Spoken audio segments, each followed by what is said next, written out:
AITA for not telling my boyfriend I'm moving out after I found out he cheated. I, 42F, have been with my boyfriend, 33M, for 4 years. We've been living together for the past 2 years in a cozy apartment that we both picked out and made our home. Well, it was home until everything fell apart. Before I get into what happened, let me give you some backstory. My boyfriend and I met about 8 years ago through mutual friends. Back then, we were just buddies, close enough to hang out regularly, but never crossing that line into anything romantic. He was funny, kind, and easy to talk to, and over time, we developed a strong friendship. During those early years, he lived with his best friend, Tina, 34F. Tina was always in the picture, and I'd be lying if I said I didn't notice how close they were. Anytime she called, he would drop everything to help her. She seemed to have a knack for getting herself into messes, whether it was financial trouble, drama with friends, or relationship issues, and he was always there to bail her out. At first, I thought it was sweet. He was loyal to his friends, and I admired that. But as our friendship grew deeper, and later when we started dating, I began to question the nature of their relationship. Tina seemed to lean on him a lot, and he always made her a priority. When I brought up my concerns, he reassured me every time. She's just a friend. We've known each other forever. It's nothing like that. She's like a sister to me. And I believed him, or at least I convinced myself to believe him. Fast forward to 2 years ago, when we decided to move in together. I was thrilled. We had been dating for a while, and this felt like the natural next step. But there was a catch.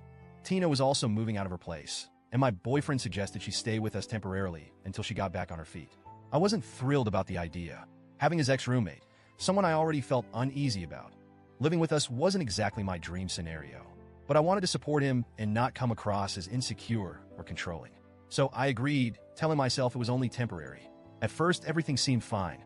Tina and I got along okay, though we were never particularly close. She was polite, even friendly, and she made an effort to be part of the household. But over time, I started noticing little things that set off alarm bells.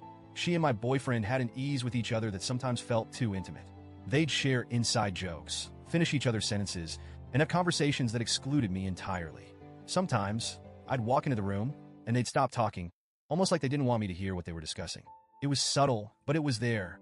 I brought it up to my boyfriend once, and he brushed it off. "You're overthinking it," he said. "Tina's like that with everyone." I wanted to trust him.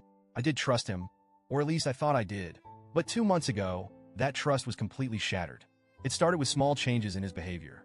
He became distant, spending more time on his phone and less time talking to me. He'd leave the room to take calls or hide his screen when I walked by. At first, I tried to give him the benefit of the doubt. Maybe he was stressed from work. Maybe it was just a phase.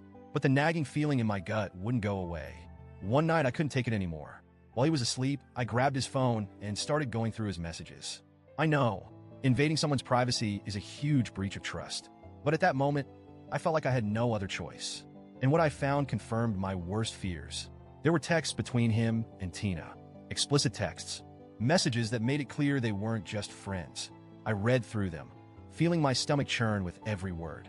They talked about meeting up, shared private jokes, and even reminisced about things they'd done together. Things I had no idea about. I was shaking when I woke him up. I shoved the phone in his face and demanded an explanation.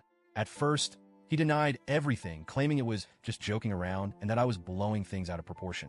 But when I pressed him further, he finally admitted it. He had slept with Tina. He swore it was a one-time thing. He said it was a mistake and that it didn't mean anything. But the messages told a different story. They didn't sound like two people who regretted their actions. They sounded like two people who were comfortable lying to my face while carrying on behind my back. I felt betrayed, humiliated, and sick to my core. How could he do this to me? How could he look me in the eye every day, knowing what he had done? And how could Tina, a woman who had eaten meals with me, laughed with me, and pretended to be my friend, be part of this? After the confrontation, he begged me to stay. He promised he'd cut off all contact with Tina, go to therapy, do whatever it took to earn back my trust. But the damage was already done. I knew I could never look at him the same way again. That's when I decided I was done. Over the past few weeks, I've been quietly making arrangements to leave. I found a new apartment, signed the lease, and hired movers. My plan is simple. Wait until he goes to work, pack up my things, and leave. I'll leave him a letter explaining why, but I'm not telling him ahead of time. I know this might sound cold, but I don't feel like I owe him anything. He made his choices, and now he has to deal with the consequences. I've already spent too much time and energy on someone who clearly didn't value me. I also know this will put him in a tough spot. He can't afford our current place on his own, and with the lease ending soon, he'll have to scramble to find a new place. Part of me feels guilty for leaving him in the lurch, but another part of me feels like he brought this on himself. Some of my friends think I'm justified. They say he betrayed me, So I have every right to put myself first. But my sister thinks I'm being cruel. She says I should at least give him a heads up, so he can make arrangements. Honestly, I don't know. Am I being heartless? Or am I just doing what I need to do to protect myself? Oh, and for those wondering, Tina doesn't live here anymore. She moved out a month ago, though I suspect that was more about her convenience than any real remorse. So, Reddit, AITA for leaving without telling him?